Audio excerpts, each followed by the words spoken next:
Hello students, today's chapter is Indian Weavers from English Poetry. The poetess of this poem is Sarojini Naidu. Okay? बेटा ये जो poem है ये dialogue form में है और 3 स्टेंजाज में है। ये जो डायलॉग हैं ये कवित्री यानी जो पोएटेस हैं पोएम की उनके और जो वस्त्र बुनने वाले जुलाहे होते हैं इन दोनों लोगों के बीच में एक प्रकार का संवाद है। और संवाद का जो विषय है वो मानव जीवन की अवस्थाएं, मानव जीवन की 3 मुख्य अवस्थाओं को यहाँ पर लिया गया है। उसमें पहली अवस्था जो है बर्थ यानी मनुष्य का जो जन्म होता है वो, दूसरी अवस्था मनुष्य के विवाह की अवस्था यानी मैरिज, और तीसरी अवस्था डेथ यानी मनुष्य के मृत्यु की अवस्था। इन तीनों अवस्थाओं को लेकर ही पूरा संवाद स्थापित किया गया है कवित्री और जुलाहों के बीच में इन 3 स्टैंजा में। आइए हम एक एक करके तीनों स्टैंजा को देखते हैं। Okay, now I will present the model reading the first stanza of this poem. Okay, listen. Weavers weaving at break of day, why do you weave a garment so gay? Blue as the wing of a halcyon wild, we weave the robes of a newborn child. Now I'll explain this stanza in Hindi. Listen. Weavers weaving at break of day, why do you weave a garment so gay? यानी जो कवित्री है वो जुलाहों को सुबह सुबह जब वस्त्र बुनते हुए देखती है तो उनसे प्रश्न करती हैं, कहती हैं कि हे जुलाहो, why do you weave a garment so gay, तुम इतनी सुबह सुबह इतने चमकीले रंग के वस्त्र क्यों बुन रहे हो?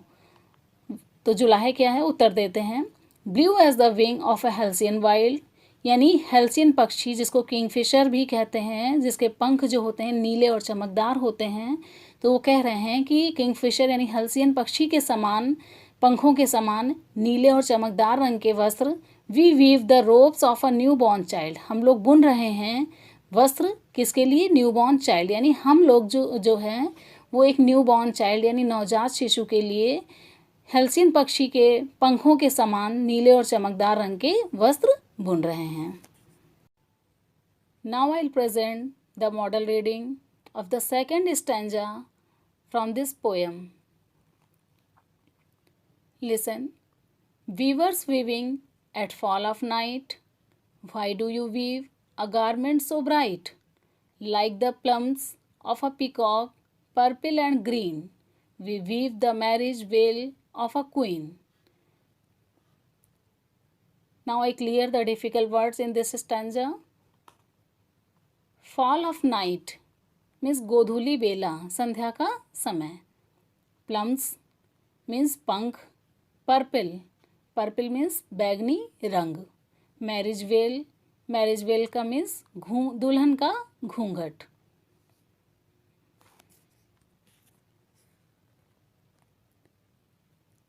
Now I will explain this stanza in Hindi. Listen. Weavers weaving at fall of night, why do you weave a garment so bright. यहाँ पर फिर से कवित्री जुलाहों से प्रश्न करती है यानी पूछती है, जब उन्हें देखती है कि वो गोधूली बेला यानी संध्या के समय वस्त्र फिर से बुन रहे हैं, तो उनसे पूछती है कि हे जुलाहों, तुम लोग इस समय संध्या के समय इतने चमकीले रंग के वस्त्र क्यों बुन रहे हो? तो जो है जुलाहे उत्तर देते हैं क्या? Like the plumes of a peacock, purple and green, we weave the marriage veil of a queen. यानी हम जो हैं हम सभी लोग बुन रहे हैं क्या? हम मोर के पंखों के समान बैगनी और हरे रंग के रानी के विवाह के लिए वस्त्र बुन रहे हैं. Now I present the model reading of third stanza of this poem. Okay, listen. Weavers weaving solemn and still, what do you weave in the moon light chill? White as a feather and white as a cloud, we weave a dead man's funeral shroud. Now see the difficult words in this stanza.